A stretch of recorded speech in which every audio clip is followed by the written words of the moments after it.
What's up? So today I wanted to talk to you about the one thing that really got me excited about JavaScript. And you know what? Let me just show you. So here, let's go to the browser, blank page, right? And we'll open the console. Check this out.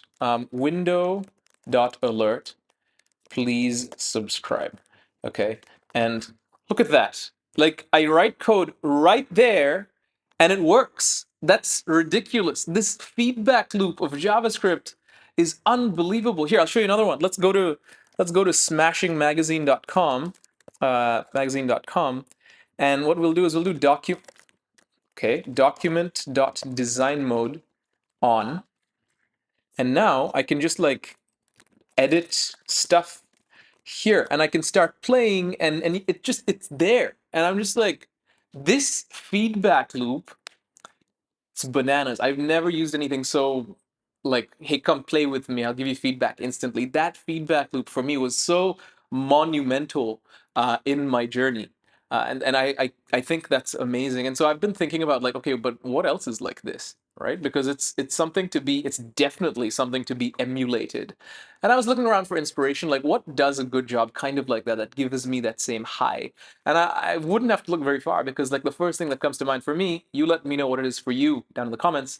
First thing that comes to mind for me is create React app, right? It's kind of what it did because like, I don't know if you remember at the time, React to set up was hard because it was JSX, not JavaScript. So you'd need to use JSX, you'd need to add Babel, you need to configure Babel, you need to configure Webpack to use Babel and transpile, you need to optionally but still add and configure ES. So there was all this stuff you needed to do.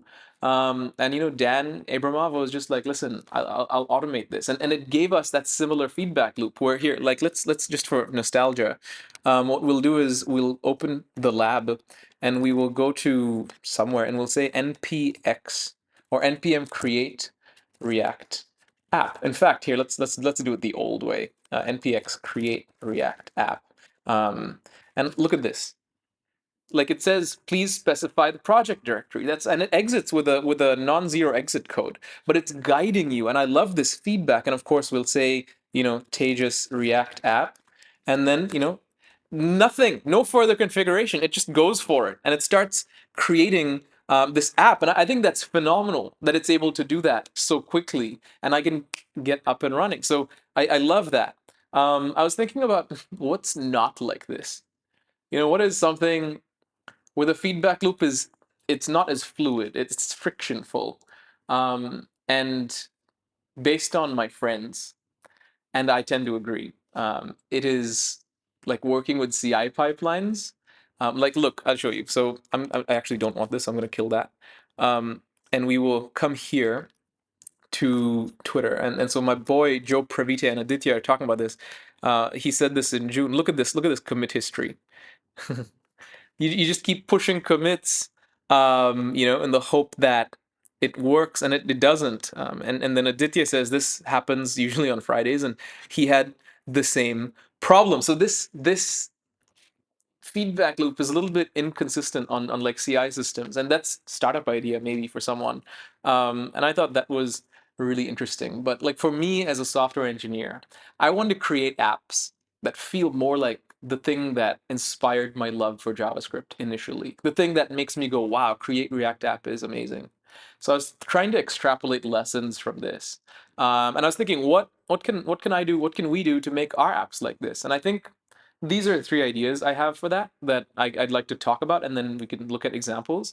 I think for one thing, I'd love to mind my output. We just saw this with Create React App, right? Like it showed us, look, it showed us, um, please specify the project directory. I love that. Next.js does this very well as well, where if I go to like, if I make a folder, something, and I, you know, cd something, npm init, yes, and I'll npm install React DOM next. I'm running npm install on YouTube. I don't know what I'm thinking. Hopefully this is cached. Yeah, so now if I npm npx next dev, like it will tell me it can't find a pages directory, and it's like, please create one. So it's not just reporting an error, but it's telling me how to get rid of the error. But it's even better than that, because like if I come back here, I'll make a folder, you know, pages, and I'll touch pages/index.tsx, right? And now if I run next dev, look at this. Look, this amazing feedback. It says, we detected TypeScript in your project and created a tsconfig.json. That's the kind of thing I'm talking about with output. I want to be intentional about really great output at the risk of being too verbose, but I think this is something developers actually enjoy, is like knowing what's happening. Number two, keeping things fast and not sending unnecessary things. So kind of the opposite to the first one. This, like, we created a TypeScript thing for you, is I feel like it's necessary. So refining what I believe is necessary and not, and also communicating that while preventing overload, keeping things small and fast. I think one tool that does this really well, keeps things small and fast while maintaining a good feedback loop, is Quick. The UI library. I have used it quite a bit. I made a video about it. I'll put a link up there. It's pretty great. I won't do a demo because I've done that before. Watch the video. Um, but I think fundamentally the third way I want to like create that joy that JavaScript gave me was by developing like an obsession for like the good vibes, like the well-being of my users. Amazon calls it customer obsession, something like that, where I'm just, everything I do is thinking about them. And I feel like this is how Next.js is built, where a lot of it is like, how are developers going to respond to this? And you ask people, you listen, you have 2 ears in one mouth, you pay attention.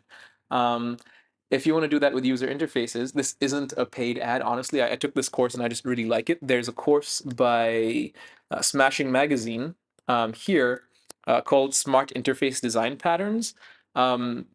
This really helps with customer or user obsession because it puts you in the shoes.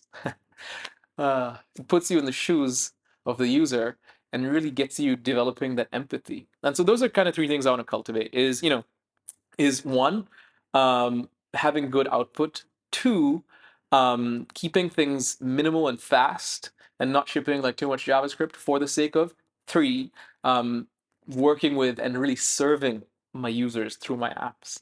Just some thoughts about that. I hope that's helpful to you in your career. What do you think? What are some ways you uh, fell in love with JavaScript, and what are some ways you see that in the wild, and how do you want to incorporate that into your software development workflow?